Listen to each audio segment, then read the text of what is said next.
Hello everyone, আসসালামু আলাইকুম। তো এখন বাজে রাত্র 12:30। তো 12:30 রাত্রে বাজে। তো আমি ভিডিওটা ধরার উদ্দেশ্য হলো, তো দেখেন আমাদের গ্রামে একটা ফাউন্ডেশন আছে, আশার আলো ফাউন্ডেশন, ঐক্যবদ্ধ আশার আলো ফাউন্ডেশন, মায়রামপুর যে ফাউন্ডেশনটা। তো ওরা যে কাজটা করছে, এই যে দেখেন, প্রতি বাড়ির যে রাস্তা, এই রাস্তায় এবং কি আমাদের যে গাটলা, এই গাটলায় এই যে দেখেন পুরো রাস্তায় ওরা বাতি দিয়ে দিছে। একটা সময় শুধু অন্ধকার থাকতো, রাস্তায় বার হইলে একদম অন্ধকার, কারেন্ট থাকলেও অন্ধকার থাকতো। কিন্তু এখন এই যে দেখেন আমাদের যেই আশার আলো ফাউন্ডেশনটা, ওরা কত সুন্দরভাবে পুরো রাস্তায় বাতি দিয়ে দিছে। একদম আমাদের যে মারামপুরের পুরো রাস্তাটাই এখন একদম আলো ফর্সা হয়ে থাকে। তো তারা অনেক বড় একটা মানবিক কাজ করেছে। এবং কি আমাদের এলাকা হলো গ্রাম।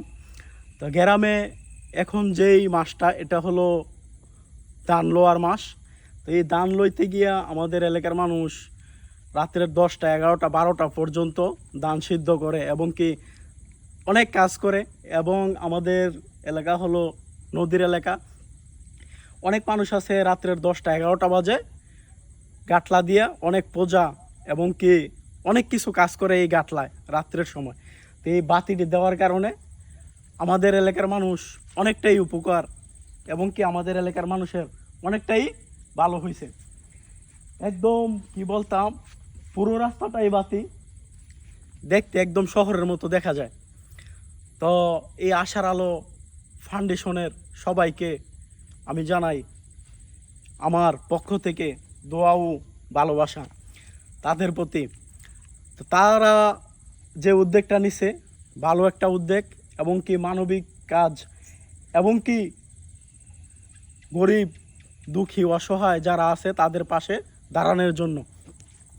তো তাদের সবাইকে আমার মন থেকে দোয়া ও ভালোবাসা এবং কি এই আশার আলো ফাউন্ডেশনটা যেন অনেক দূর এগিয়ে যেতে পারে, সেই দোয়া এবং কি সেই কামনা রইল আমার।